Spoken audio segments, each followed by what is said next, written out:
know that this is Melanie Thompson. She's one of the core artists here at Heart of the Tribe. She's a multidisciplinary artist, and she has got 35 years experience in teaching and in doing this kind of work, being creative as a lifestyle, not just as a kind of output. So she's a wealth of knowledge. Do ask questions and stuff. It's for everyone's benefit. We want to start conversations. We want people to feel inspired, and Melanie is the perfect person to kind of discuss that kind of stuff with. So enjoy, and obviously afterwards, if you haven't seen the exhibition already, Rory Allen's exhibition, Art Alchemy, is in the gallery now, and do enjoy. All right, thank you. Thank you, Kim. Okay, so first of all, why am I giving this talk now? And I was thinking about this last night, as one does at 2 o'clock in the morning when you can't sleep. And the reason I'm giving it now is that I think now, more than any other time in the history of human beings, we need creativity. So it is a talk that I've wanted to give for many years, but I feel it's very, very relevant now. So that's just giving it the big context. Okay, so I am what you call interdisciplinary artist, cross-disciplinary, but I prefer inter. I've spent my life trying to make connections between different art forms and explore the languages that they share, and trying to break down the boxes between art forms, which I think sometimes are not very useful. And I'm just going to give you a little example of a piece of work that I made recently, just to give you a sense of my sort of universe before I start talking. So during the lockdown here in the gallery, I was very lucky to be able to be present here, and I was building up to a solo show, and suddenly there was another lockdown, and suddenly I was in a situation where I couldn't put up this solo show. So I had this idea that what I would try and do is make contact with the outside world in a sort of reasonably emotional way without actually meeting people. And I created this project called Empathetic Shoes. And what happened was that I actually sent out, literally into the universe, through the internet, an invitation to people to offer me their favourite pair of shoes, a story behind it, and a sort of soundtrack, like a film soundtrack. And I was amazed to get over 20 responses, from half of them complete strangers. And I had all these wonderful meetings in the high street, in the sort of thick of lockdown, where people were sort of covered, with masks, and handed me little boxes. I mean, it literally was like that, and I came and unwrapped it. And then I basically tried to create a situation where every day for the 20 days that I was supposed to give an exhibition, I would make a performance around this pair of shoes. I would respond to it. So the weekend before the 20 days, I made connection with all the shoes. I actually put them on, or found out what I could do if I couldn't put them on. I listened to all the soundtracks, I read all the stories, and then I tried to create a series of events, each day live, which we did live in the gallery on Facebook and Instagram. And there I was on my own, dancing away for 20 days. And it was the most enlightening experience for me, because I have never been in a situation where so many people have been watching me, but they weren't there. Because I became a sort of hit in India, apparently. And there was this one moment where there was this huge spike, where there were sort of thousands of Indians watching me do this work. And the whole experience was quite extraordinary, because I was there on my own most of the time, performing to my camera, which I've made a series of films now, which you can look at if you want, of each dance. And and I was talking to these people and doing the dance, and then choreographing it the next day, and then doing the next one, and that was like over 20 days. So that's the most recent piece of work I've made. So just to share that with you, so you sort of know where I'm coming from. Okay, so I want you to start by closing your eyes. Okay, so sit comfortably. In any way that means, but just stop. Just close your eyes and stop. Let's have a little bit of interior work. And I want you to try and remember the last time that you felt that you were creative, whatever that means to you. And that could be when you were cooking, or gardening, or just creating something new. It doesn't have to be specifically artistic. So when was the last time, recently, where you felt creative?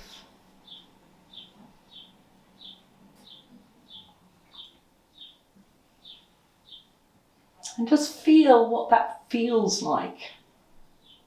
What does that feel like, that sense of being creative? Okay, and come back and slowly open your eyes. Just hang on to that. And again, before I talk, I'm going to get you to do something because I want you to be creative.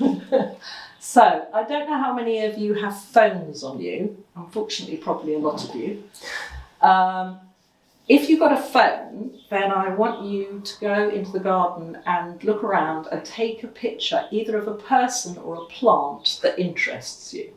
If you haven't got a phone, I want you to just go out into the garden and see what is out there that interests you. And I'm using the word interest very specifically. Just what interests you. It's no big deal. It's not like, oh, it has a great meaning.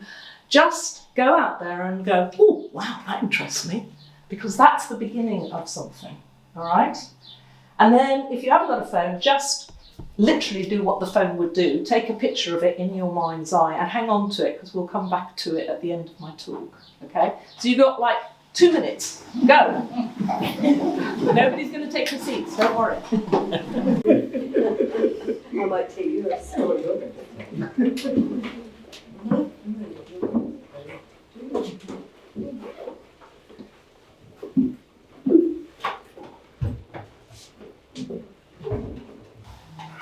One of the reasons I sent you out, aside from the fact that, you have just participated in the creative act, is that it's, I've never been terribly happy with the sort of passivity of audiences. So a lot of what I do is about interaction. But sometimes it's quite good to just give a talk, so that's what I'm going to do now. Okay, so I want to start with a definition. I always go to the thesaurus or the internet when I'm starting on anything and just see what, that world imagines this thing is.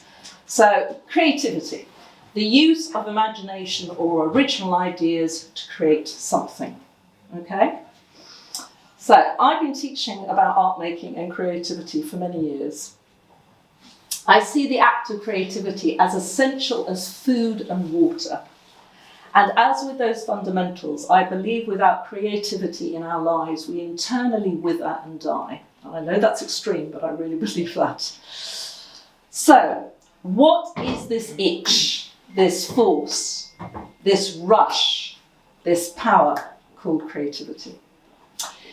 In a seminal review of the literature on creativity, Barron and Harrington noted that creative individuals could be described in terms of their high valuation of aesthetic qualities in experience, broad interests, high energy, independent of judgment, intuition, self-confidence, to accommodate apparently opposite or conflicting traits in one's own self-concept, and finally a firm sense of self as creative.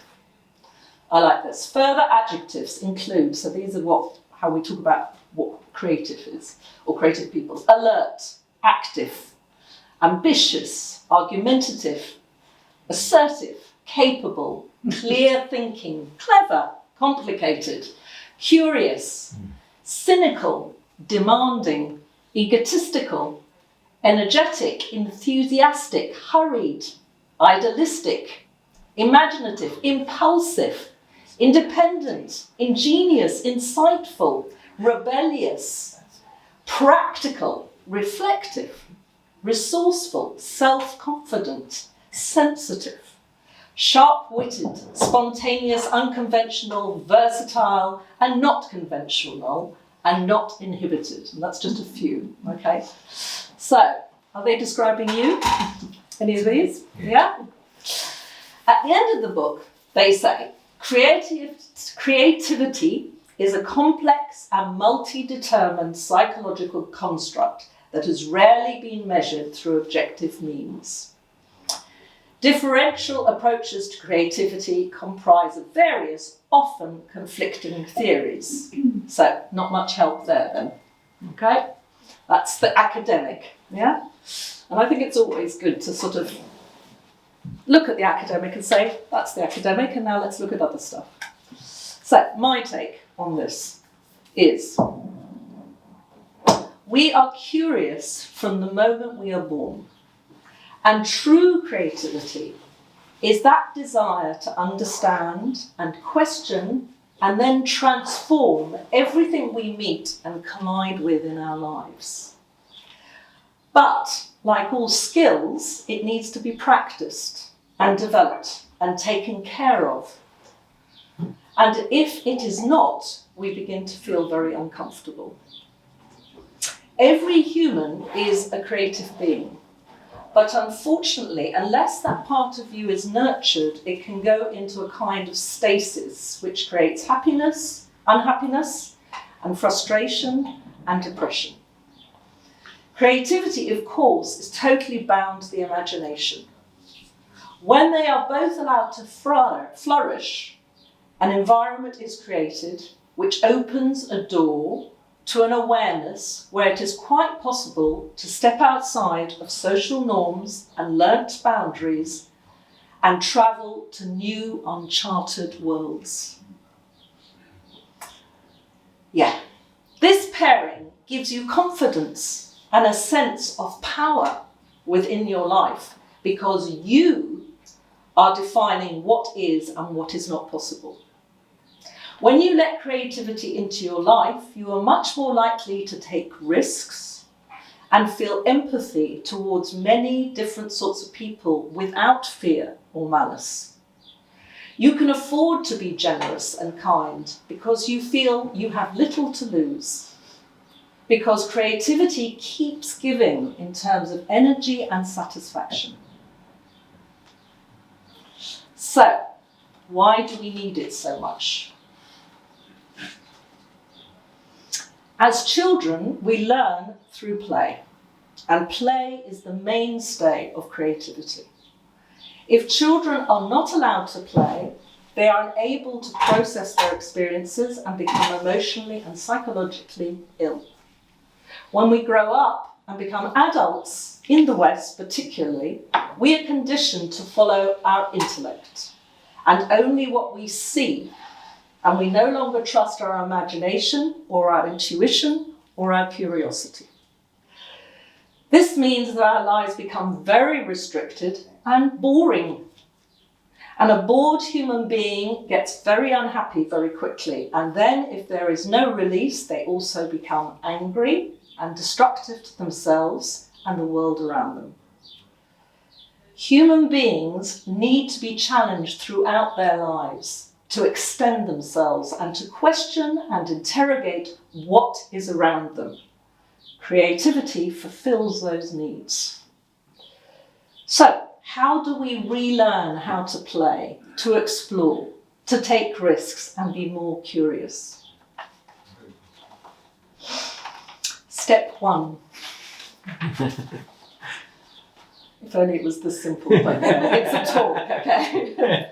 Step 1. We first need to make space, unclutter our minds, our lives, let go of old habits, and prepare to entertain new ways of being in the world, and to return to a state of curiosity. Step 2. We need then to make a commitment to something, anything. Learning a new skill, applying for a workshop or a study, a recipe maybe, a book, or even a journey. Step 3. Like all journeys, we need to equip ourselves, not with money or objects, but basic social skills. Listening, conversation, watching and learning without judgment. Step 4. Then we need to retune into the creative frequency circuitry, and I really believe in this. There is this sort of circuitry which is in our brain, which is all around us, and hold our noses and jump without fear. And that's always a really hard bit for most people. Yeah, they have all these great ideas, and then it's like, oh fuck, I have to jump. Sorry, language. All this does not happen overnight. As an artist, I'm constantly having to reassess my practice to make sure it is not too comfortable or too easy.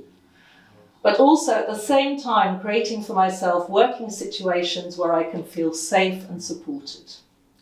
You never feel secure. Everything is always very fluid and ever-changing. But when you are inspired and in the flow, it can be the best feeling in the world and feed you for many months after. Finally, I want to share with you a mini list, a manifesto, which I have developed over the years to follow in all creative situations. Numbers again, I like lists, I'm a Virgo. Manifesto for creativity. 1, be open from the start to different ways of perceiving your personal practice. So when I say practice, it's whatever you want your creativity to be. As I say, it doesn't have to be art. 2, search out not only the commonalities, but also the differences between your work and others. 3, listen. Be prepared to have a dialogue and meet others halfway. 4, let go. Allow the common shared idea to develop. Don't hang on to your definitions of what works and what does not. 5, take your time. Collaboration, like any skill, takes practice. And I'm talking specifically about collaboration there, but it could be creative practice. Like any skill takes practice. Discover your own rhythm of work. 6, challenge your habits and be aware of inherent prejudices in yourself. That's a hard one. I've been working with that for a long time. 7, do not make assumptions about what you can do or what the people you are working with can do or might be capable of. Yeah? Because we always go in with all these assumptions. 8, always be curious. Try to say yes more often than no. It's a very basic thing that when I'm teaching students, the very first thing I say every day as a mantra is yes, not no. Yes, not no. Yes, not no. Because we spend so much time stopping things and not allowing things to happen. Yeah? 9, be brave. Trust the process and the end result will take care of itself. And I absolutely believe in that. If you have integrity with whatever your process is, the end result, it will be fine. It will sort itself out. Yeah? 10, allow yourself to be vulnerable. And 11, follow your instinct. Okay? So, enough of my talking. What I want you to do now is talk to somebody else and listen to each other and tell each other about what you took the picture of or what you saw. So grab somebody, preferably someone maybe you know because we're all COVID-y still, and just turn around if there's someone behind you and just ask them what they saw. Try not to talk while they're talking, all right? Let them talk, listen to them, take it in and then you talk, yeah? And then you can have a conversation afterwards, yeah? Okay. I love this bit. I really like it. I like the way it works with nature. This is great, and please continue these conversations afterwards. I think it's wonderful. It's the nicest thing when people are having this sort of dialogues. But I just wanted to finish off with any questions, really.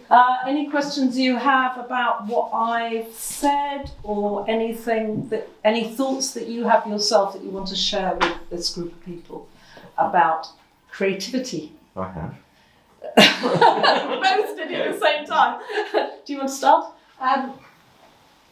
I was thinking when you were reading your last list, that you talked about collaboration at one point, but you didn't include in the general flow the idea that creativity is often about working with other people. And I found this whole lockdown experience it's more and more challenging, and I've managed to get myself quite depressed because I'm used to working with people on my land in all sorts of creative ways, and suddenly, like, oh. And I also, there was one bit where you said something about being aware of our biases and our prejudices. And it strikes me that it's in relationship where our deepest layers of conditioning arise. And because they arise in relationship, that's where they can be, that's where they're going to get triggered, and that's where they can be seen, and that's where they can be released. Which seems to me to be a very important part of creativity. Absolutely. I would agree with everything you've said. And so my question, having pontificated for all, my question to you is, what advice do you have or thought do you have about if there is no alternative but to work alone? And say in my situation, I've got myself quite sort of flat and fed up, but I've got to move my creative energy, otherwise I think I might end up falling over. That's Well, I suffer from the same thing, and we all did. Most of the work I do is collaborative, and that's sort of, a given until recently. And then because of lockdown, I've had to work on my own. And in fact, now I just want to work on my own. Because what it did was I suddenly realised it gave me a strength and a power that I didn't have before. So I thought it was a very positive thing. And, obviously we're all going to react in different ways, but I would say in terms of advice, put on some great music in your garden and have a dance, first of all. Just dance around, and be like really crazy, and then sit down and be quiet, and then start having a conversation and dialogue with yourself, which is what I had to do for many months. And some of it wasn't very nice and some of it was amazing, but once I got used to that dialogue with myself instead of with other people, a whole nother level of creativity, I developed a whole nother level of creativity that I didn't know was there. So, and I can only talk from my experience. But I think, it is possible that we can work and be creative on our own. We know that. I mean, artists have been doing it for hundreds of years. But of course, we need other people as well. And we don't have to have all or nothing. It can be both. But I think it's actually quite useful to be able to be integral to oneself. Thank you. I think it worked out the right way around those questions, because my interest in creativity is about restrictions. And I think it was Brian Eno in the music world that had his oblique strategies and said that creativity often comes from restrictions. And if I try to write a song on a guitar, sometimes if I just say, right, I'm just going to use 3 strings, I'll come up with something. And restrictions kind of is, we are all restricted. We have been restricted, haven't we, through lockdown to maybe working in different ways. And so I was exploring how that's changed the way you look at creativity, maybe the restrictions that have happened. Or do you see restrictions as almost necessary in creativity? Restrictions are absolutely necessary in all creative acts. Yeah. And so, I believe, and so that's another reason that I think lockdown and the whole experience we're in at the moment is such a gift.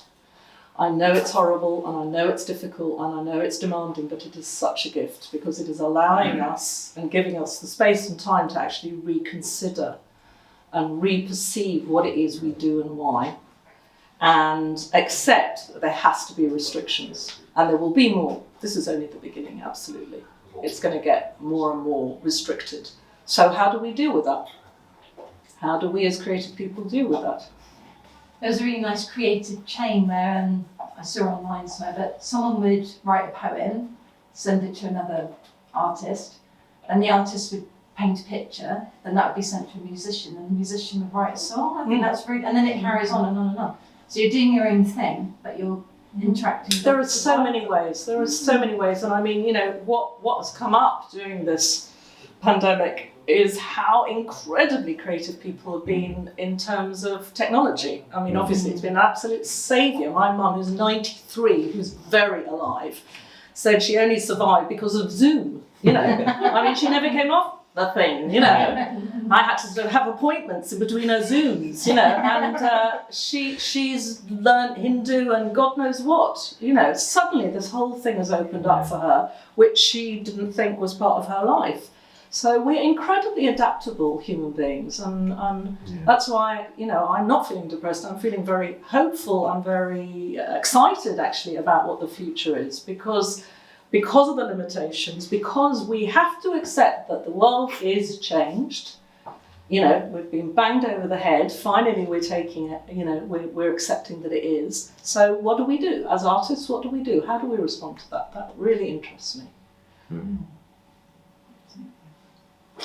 Any other thoughts? I just want to say I agree with you, because you know, this post-traumatic growth is a recognised phenomenon, and when we are in a stressful situation or restriction in some way, our brain goes into survival mode, so we shut down creativity just to survive, and then once we're safe, we feel safe, it allows us to creatively respond in ways we probably didn't imagine before, because we didn't need to respond in that way.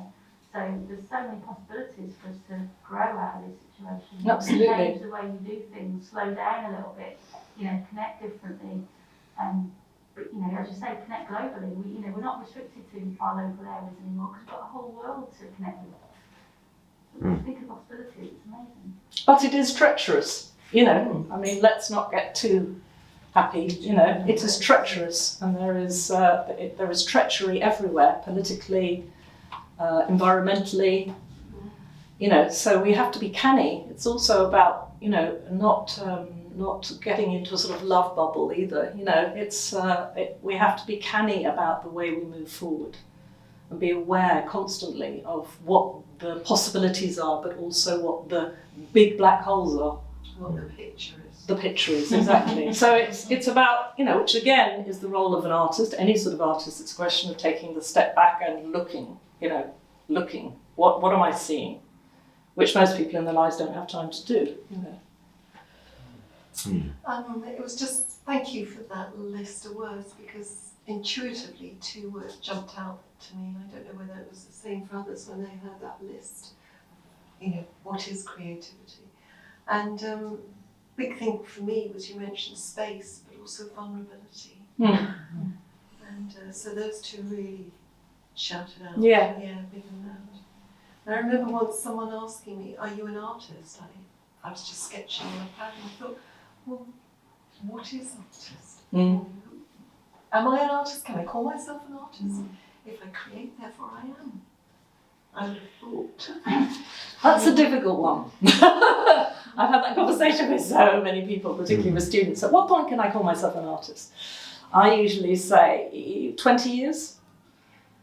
Because it's hard work, you know. It's not just painting a picture, it's a commitment, it's hard work, and maybe after 20 years you can say I'm an artist. And then you take that on board, because that's a responsibility, because I also think artists have a responsibility socially. It doesn't mean they have to do social work, but they have a responsibility to society.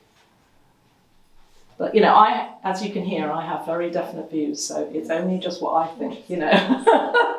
Just because you own a set of drums, you're not a drummer, are you? Exactly. Exactly. And, you know, you can imagine it does piss me off when, you know, people, particularly because I work with conceptual stuff quite a lot, and people say, oh, I could do that. And I think, okay, you know. So it does take a while. Lots can talk about it. Exactly. Can actually get on and it's practice. It's also, I mean, I'm not just talking about, you know, the talk. It's actually the practice. I would say about 20 years of anything. You know, you get good at it. I mean, occasionally you have geniuses. You know, you have amazing people who break through in the first 5 years of their lives. You know, make the most extraordinary films or paint the most amazing pictures. Michelangelo, Orson Welles. You know, all these figures, but most of us it takes time and work. I just, I'd just like to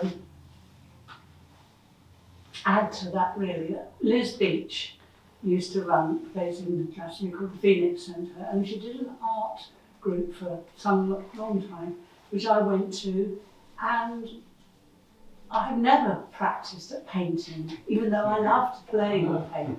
And the idea that it would take me 20 years to actually get anything satisfying out of painting is a bit daunting. Oh, no, I'm not saying that. I'm saying if you call yourself an artist, Yeah, okay. Everybody should paint, everybody should dance, everybody should make music, and everybody should get pleasure out of it, and everybody should enjoy it. What I'm saying is that one day she bought a big box of leather offcuts that somebody had given her, and she said, see what you could make of that. And she had some little bits of boring and this glue and this box of offcut. And I made a picture which I got on my wall, which I really treasure, which I look at and think, I think that's art. I mean, and it was because the medium was different. Mm. I didn't have to worry about how do I use this paint. It was scissors and glue, and it took me right back to childhood, I suppose. Yeah, and that's what's so wonderful about that sort of work. So that to me is tied in with collaboration, because if you pull up your resources with other people, you can play with different mediums and find your artistic sort of, I don't know, energy. Oh, okay, so I'm just going to finish now. If we could finish like we started, just close your eyes for a minute. So just return to yourself and just come back to that memory of creativity, the last time you were creative. And now just let's finish off with thinking possibly about what the next thing is. What could the next act of creativity be in your life? And embrace that. Don't judge it. And thank you for coming.